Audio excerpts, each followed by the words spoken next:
Boli sme skutočne na mesiaci? Alebo išlo o najväčší podvod 20. storočia? Otázka, ktorá sa vracia znova a znova. Aj viac než 50 rokov po prvom kroku človeka na lunárny povrch. Poďme sa na to pozrieť pokojne, bez emócií, bez viery, len pomocou faktov.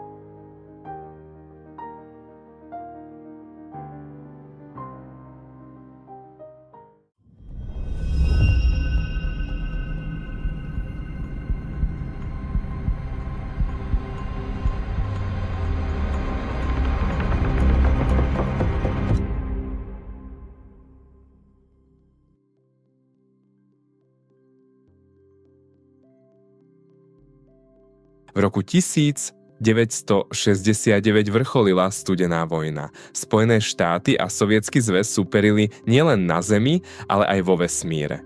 Keď Neil Armstrong vystúpil z lunárneho modulu Eagle, nešlo len o vedecký úspech, išlo o symbol. Práve preto sa pochybnosti objavujú dodnes. Nedôvera vo vlády, slabá kvalita záznamov zo 60. rokov a neskôr internet, to všetko vytvorilo priestor pre otázku, čo ak to bolo celé inak?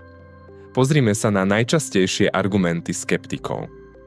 Jedným z nich je vlajka, ktorá sa údajne vlní. Na mesiaci predsa nie je vietor, hovoria kritici. Lenže vlajka mala vodorovnú tyč. A keď ju astronauti zapichli do povrchu, rozkmitala sa. Vo vákuu neexistuje vzduch, ktorý by pohyb tlmil. To znamená, že ak sa niečo rozkýve, pohyb trvá dlhšie než na Zemi. Nejde o vietor, ide o fyziku. Ďalšia výhrada znie, na fotografiách nevidno hviezdy. Odpoveď je jednoduchá.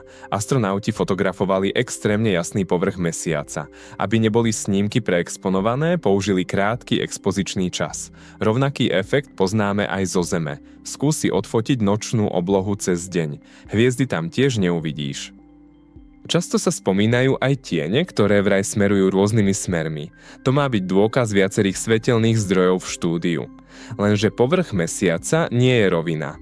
Je plný kráterov, svahov a nerovností. K tomu sa pridáva širokouhlý objektív, ktorý skresluje perspektívu. Rovnaké nelogické tiene nájdeš aj na pozemských fotografiách v horách. Ďalším častým tvrdením je, že technológia v roku 1969 nebola dostatočne vyspelá. Áno, počítače boli jednoduché. Ale práve to bola ich výhoda. Apollo Guidance Computer mal zlý výkon dnešného mobilu, no bol extrémne stabilný. Minimum kódu znamenalo minimum chýb. Raketa Saturn V bola a dodnes je najvýkonnejšou raketou, aká kedy úspešne letela.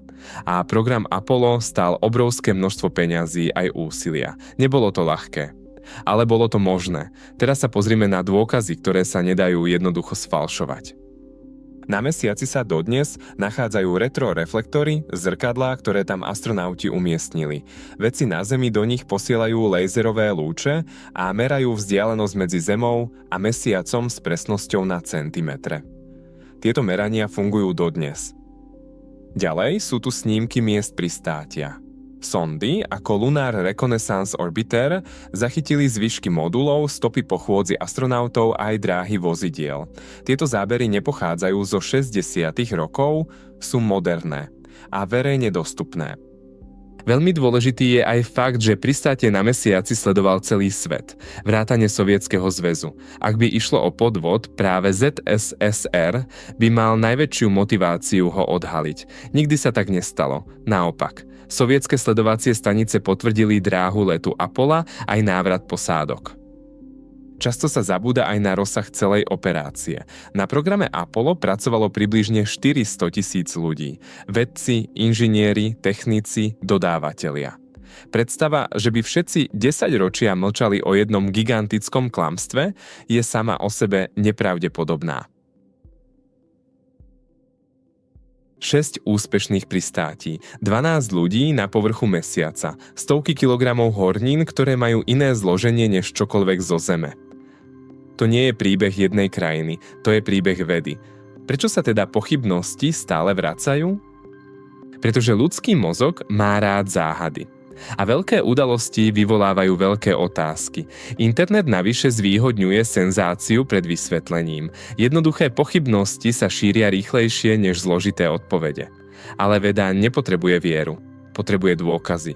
A tie v tomto prípade existujú. Pristátie na mesiaci nebolo dokonalé, bolo riskantné.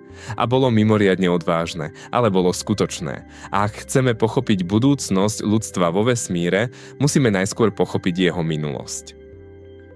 Ďakujem za sledovanie a čo si myslíte vy o pristáti na mesiaci? Budeme vďační za každý komentár a pokiaľ sa vám naša práca páči, môžete dať like a pridať sa k nám na ceste vesmírom. Objavuj s nami nekonečno.